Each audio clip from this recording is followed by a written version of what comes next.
नमस्कार, मैं हूँ चंद्रकांत। आप देख रहे हैं टाइट न्यूज़।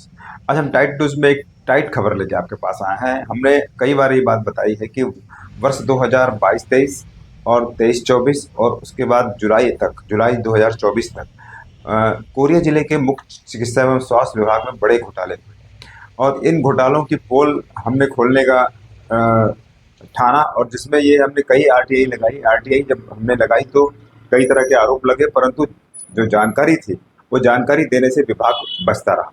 अभी भी एनएचएम की लगभग आपको बता दूं 100 से ज़्यादा आरटीआई हमारी पेंडिंग है। इसकी जानकारी विभाग के जो एनएचएम विभाग में बैठे बाबू हैं और जो वहाँ पर उनके जो मातहत अधिकारी जो जिनका जो निर्देश बाहर से चल रहा है वो जानकारी नहीं देने दे रहे हैं।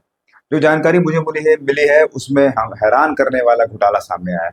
हम आपको बता रहे हैं उस घोटाले में तत्कालीन जो सीएस थे डॉक्टर ए.के. करण, उन्होंने कलेक्टर को से लेकर मुख्यमंत्री सबको शिकायत की है कि उनके फर्जी हस्ताक्षर करके कोटेशन को पास कर दिया गया और फर्जी पास कोटेशन से लाखों रुपए की दवाइयाँ की खरीदी की गई।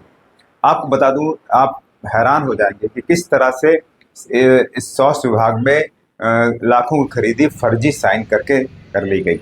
हुआ ये कि आपको जो जहां हम रहते हैं बैकुंठपुर, यहाँ पर कम से कम ऐसे 10 होलसेलर हैं जो दवाई का विक्रय करते हैं। और क्रय अधिनियम ये कहता है कि पहले जब दवाई आपके पास ना हो तो पहले आप सीजीएमएससी से उसकी एनओसी लेंगे, उसके बाद आप स्थानीय स्तर पर खरीदी करेंगे। जब आपको स्थानीय स्तर पे दवाइयाँ नहीं मिलेगी तो हम पड़ोस के ज़िला से खरीदेंगे, पड़ोस के ज़िले से नहीं मिलने के बाद आसपास के ज़िलों से खरीदेंगे, उसके बाद आप संभाग छोड़कर दूसरे संभाग से दवाइयाँ खरीदें। परंतु यहाँ ऐसा नहीं हुआ।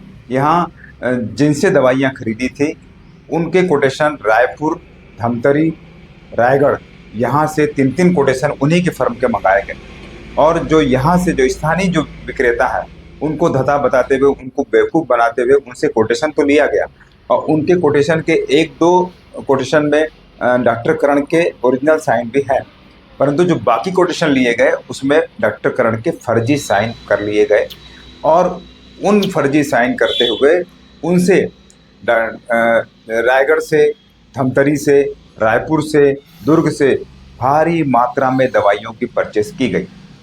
और आपको हैरानी होगी कि ये दवाइयाँ, एक लिमिट होती है कि आप एक दिन में कितनी दवाइयाँ खरीदें, तो उस लिमिट को भी क्रॉस करते हुए इन्होंने लाखों की दवाइयाँ एक दिन एक फर्म से खरीदी।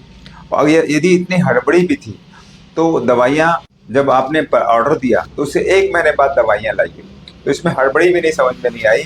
और इसके पीछे एक बड़ा घोटाला है। नियम कायदों को तोड़ते हुए इस विभाग के अधिकारी ने इस तरह से बड़ा घोटाला किया है। कोटेशन में फर्जी साइन करके उन कोटेशन के जरिए एक बड़ा अमाउंट, बड़ी राशि, लाखों रुपए की राशि की खरीदी की गई, वो भी दूसरे शहरों से, रायपुर, धमतरी, दुर्ग और रायगढ़ से, जो क्रय अधिनियम के तहत नियम में नहीं आते हैं। यहाँ के स्थानीय व्यापारियों को भ्रम में रखा गया, उन्हें अंधेरे में रखा गया कि आप कोटेशन दो, आपसे हम दवाइयाँ खरीदेंगे, और उनसे दवाइयाँ नहीं खरीदी गई। इस तरह से स्वास्थ्य विभाग में बहुत बड़ा घोटाला हुआ है।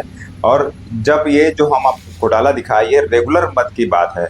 एनएचएम में कितना क्या खरीदी हुई, कैसे खरीदी हुई, इसकी जानकारी देने से इनकार किया जा रहा है। विभाग के इस एपिसोड के बाद लगातार हम आपको एक के बाद एक घोटालों को खुलासा करेंगे। तब तक देखते रहिए टाइट न्यूज़।